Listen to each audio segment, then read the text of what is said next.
وَإِلَىٰ ثَمُودَ أَخَاهُمْ صَالِحًا، اور قوم سمود کی طرف ہم نے انہی میں سے ان کے بھائیوں میں سے صالح کو بھیجا. قَالَ يَا قَوْمِ اعْبُدُوا اللَّهَ، انہوں نے بھی وہی بات کی، اے میری قوم عبادت کرو اللہ کی. مَا لَكُم مِّنْ إِلَٰهٍ غَيْرُهُ، تمہارا کوئی معبود نہیں ہے سوائے اس کے. قَدْ جَاءَتْكُمْ بَيِّنَةٌ مِّن رَبِّكُمْ، بے شک میں تمہارے رب کی طرف سے روشن دلائل لے کر آیا ہوں، اور وہ سب سے بڑی دلیل جو ان کا منہ مانگا معجزہ تھا. ہذہ ناقۃ اللہ، یہ ہے اللہ کی اونٹنی. لکم آیہ، جو تمہارے لیے آیا ہے، نشانی ہے، معجزہ ہے. فذروھا تأکل فی ارض اللہ، تو اسے چھوڑ دو کہ یہ اللہ کی جو کھیتی ہے اس میں کھاتی پیتی رہے. ولا تمسوھا بسوء، اور برائی کے ساتھ اللہ کی اونٹنی کو ہاتھ نہیں لگانا.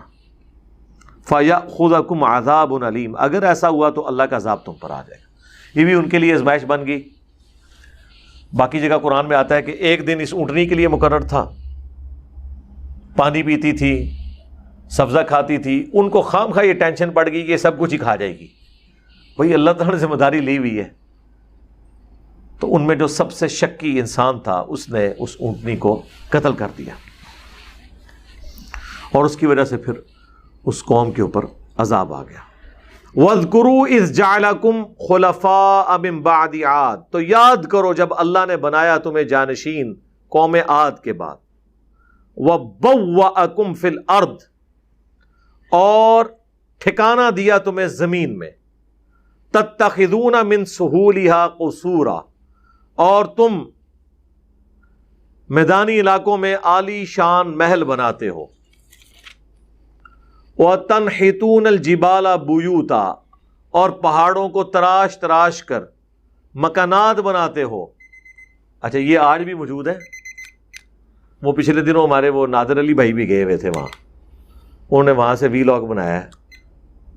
وہ جو بڑے بڑے پہاڑ تراش کے نا، خیر پہلے بھی کافی لوگوں نے بنائی ہوئی ہیں جتنے لوگ وہاں پہ جاتے ہیں.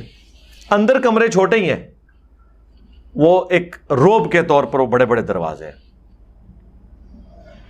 قرآن حکیم میں زیادہ تر انہی رسولوں کا ذکر ہے جن سے عرب کے لوگ واقف تھے. ایک بس موسیٰ علیہ السلام ہی ہیں جو مصر کی سائڈ کے ہیں، باقی سب عرب کی اس سرزمین کے اندر ہی آتے ہیں جن کا میں نے ذکر کیا. فَاذْكُرُوا آلَاءَ اللَّهِ، تو یاد کرو اللہ کی نشانیوں کو، نعمتوں کو. وَلَا تَعْثَوْا فِي الْأَرْضِ مُفْسِدِينَ، اور زمین میں فساد نہ مچاؤ. قَالَ الْمَلَأُ الَّذِينَ اسْتَكْبَرُوا مِنْ قَوْمِهِ، پھر کہا ان کی قوم کے سرداروں نے جو تکبر کرنے والے تھے. لِلَّذِينَ اسْتُضْعِفُوا، ان لوگوں سے جو کمزور تھے. لِمَنْ آمَنَ مِنْهُمْ، جو ایمان لے آئے. کمزور لوگ تو بیچارے ایمان لے آتے ہیں، وہ تو پیسی رہے ہوتے ہیں، انہیں فرق نہیں پڑتا. اور پسنے والا بندہ گاڈ اورینٹڈ زیادہ ہوتا ہے، کیونکہ اس کو زندگی میں انجوائے کرنے کے لیے کچھ نہیں ہوتا، تو جلدی اللہ کی طرف مائل ہونے والا ہوتا ہے. لمن آمن منہم، جو ان میں ایمان لے کر آئے. اتعلمون ان صالحا مرسل، وہ سردار کہنے لگے تمہیں لگتا ہے کہ یہ رسول ہی ہے صالح جو ہے؟ من ربی، تمہارے رب کی طرف سے. قالوا انا بما ارسل به مؤمنون، تو انہوں نے کہا بے شک ہم اس پر جسے دے کر انہیں بھیجا گیا ہے ایمان لانے والے ہیں. تو وہ کمزور لوگوں نے جنہیں یہ کمی کمین سمجھتے تھے، انہوں نے کہا جی ہاں ہم مانتے ہیں کہ اللہ کے رسول ہیں. اب ان کے اندر تکبر دیکھیں کہ اچھا تسی مانتے ہو، پھر اسی نہیں ماننے لگے. ہاں ہم اس کو مانے کہ تم ہمارے سے بھی سمجھدار نکلے جنہیں ہم کمین سمجھتے تھے. اگر ہم اس پیغمبر کو ہم مان لیں جس کو تم نے مان لیا، تو اس کا تو مطلب یہ ہے کہ ہمارے جو انڈر لوگ تھے وہ ہم سے سمجھدار ہیں کہ ہم سے پہلے ہی اس پیغمبر کو انہوں نے پہچان لیا. تو اس کا حل یہی ہے، کبوتر کی طرح آنکھیں بند کر لو. ہم نہیں پھر مانتے، تم جسے مانو گے نا ہم اسے نہیں مانیں گے. یہاں پہ بھی اگر یہ گستاخی پی ٹی آئی والوں نے کی ہے نا، تو نون لیگ والے کہیں گے گستاخی ہے، پی ٹی آئی والے کہیں گے ہم نہیں مانیں گے. اور وائس ورثہ بھی ہوگا نون لیگ کے کیس میں بھی، یہ وہی کچھ چل رہا ہے. قال الذین استکبروا، تو کہنے لگے وہ لوگ جنہوں نے تکبر کیا تھا، انا بالذی آمنتم بہ کافرون، کہ بے شک پھر ہم تو کفر کرتے ہیں اس کا جس پہ تم کمی کمین لوگ ایمان لے کر آئے ہو۔ فعقروا الناقہ، تو انہوں نے کاٹ دی کونچیں اس اونٹنی کی، رگیں کاٹ دی۔ وعتوا، اور انہوں نے سرکشی کی، عن امر ربہم، اپنے رب کے حکم سے۔ وقالوا یا صالح، اور کہنے لگے اے صالح، ایک تو یہ کام ڈال دیا انہوں نے جو حضرت صالح نے پہلے کہا تھا کہ اگر اونٹنی ماری تو اللہ کا عذاب آئے گا، مارنے کے بعد کہنے لے آیا عذاب۔ یا صالح ائتنا بما تعدنا ان کنت من المرسلین، لے آ وہ عذاب اے صالح جو تو ہمیں وعدہ دیا کرتا تھا اگر تو رسولوں میں سے، ان کنت من المرسلین، اگر تو رسولوں میں ہے۔ فاخذتهم الرجفہ، تو انہیں آ لیا زلزلے کے جھٹکوں نے۔ فاصبحوا فی دارہم جاثمین، تو وہ صبح کے وقت اپنے گھروں کے اندر ہی منہ کے بل لیٹے ہوئے مردہ حالت میں پائے گئے۔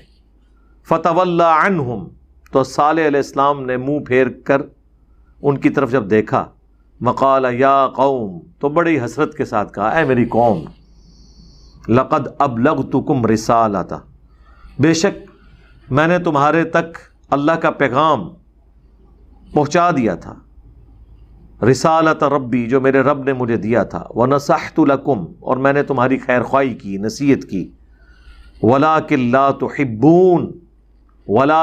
تحبون الناصحین، لیکن تم ہی نصیحت اور خیر خواہی کرنے والے سے محبت کرنے والے نہیں تھے، خیر خواہی کو تم نے پسند نہیں کیا۔ تو یہ ان کی حسرت کا اظہار ہے۔ بیسیکلی ان کو کیا کہنا تھا، وہ اپنے آپ کو تسلی دے رہے تھے اس حوالے سے کہ میں نے تو اپنا پیغام پہنچا دیا۔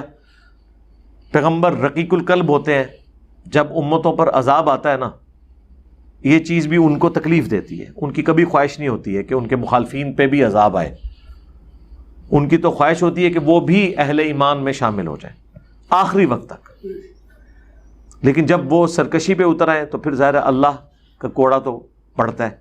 ہمارے نبی علیہ السلام کو اللہ تعالیٰ نے قرآن میں جگہ جگہ اس چیز کے اوپر آپ کہہ لیں کہ سختی کے ساتھ فرمایا ہے کہ اپنے آپ کو ہلاک کر لو گے اس غم سے، فَلَعَلَّكَ بَاخِعٌ نَفْسَكَ عَلَىٰ آثَارِهِمْ إِن لَّمْ يُؤْمِنُوا بِهَٰذَا الْحَدِيثِ أَسَفًا، کہ لوگ اس قرآن کے اوپر ایمان نہیں لے کر آ رہے، اس غم میں اپنے آپ کو ہلاک کر لو گے۔ مَا أَنزَلْنَا عَلَيْكَ الْقُرْآنَ لِتَشْقَىٰ، ہم نے قرآن اس لیے نازل نہیں کیا کہ تمہیں مشقت میں ڈال دیں، إِلَّا تَذْكِرَةً لِمَن يَخْشَىٰ، یہ تو نصیحت ہے اس کے لیے جو ڈر جائے۔ فَذَكِّرْ بِالْقُرْآنِ مَن يَخَافُ وَعِيدٍ، قرآن سے اسی کو آپ نصیحت کریں جو اللہ کی دھمکی سے ڈرتا ہے، یعنی جو ڈرنا نہیں چاہتا اس کے لیے قرآن میں کوئی ہدایت نہیں ہے۔ جو ڈرنے والا ہے، ہدایت لینے والا ہے، وہ اس شخص کی مانند ہے جو سویا ہوا ہے، جب پیغمبر اسے جگائے گا وہ جاگ جائے گا، اور جو ہدایت قبول نہیں کرنے والا وہ اس جاگے ہوئے شخص کی مانند ہے جو جان بوجھ کے آنکھیں بند کر کے لیٹا ہوا ہے، اس کو سارے آ کے جھنجھوڑیں، وہ ہوں کرے گا، اٹھے گا نہیں، کیونکہ اس کی نیت اٹھنے کی نہیں ہے۔